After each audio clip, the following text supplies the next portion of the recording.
আজকের দিনটা যেন একটু অন্যরকম ছিল। হঠাৎ করেই যেন একটু নিজের জন্য সময় পেয়ে গেলাম। টিউশন অফ ছিল তাই না ভেবে একটু বেরিয়ে পড়লাম। এমন সুযোগ তো বারবার আসে না, তাই আশেপাশেই একটু ঘুরছিলাম। এমন সময় তো পাওয়া যায় না, তাই সুযোগটা পেয়ে একটু নিজের মতো করে বেরিয়ে পড়লাম। বেশি দূরে না, আশেপাশেই ঘুরছিলাম। বাচ্চাদের খেলাধুলা দেখলাম আর নিজের সাথেও কিছুটা সময় কাটালাম। এই সময়টা সত্যিই খুব কম পাওয়া যায়। সবাইকে সময় দেওয়া হয় কিন্তু নিজের জন্য সময়টা খুব কমই থাকে। একটু ঘোরাঘুরি করলাম, চারপাশটা শান্তভাবে উপভোগ করলাম। হালকা বাতাস আর নিরবিলি পরিবেশের মাঝে নিজের মতো করে কিছুটা সময় কাটালাম।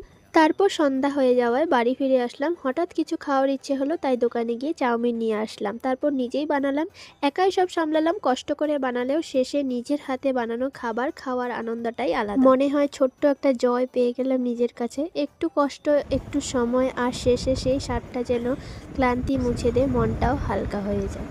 একটা মাত্র খাইছো কেন? একটু বেশি করে খাও। হ্যাঁ, এনে লইতেই পারতেছ না।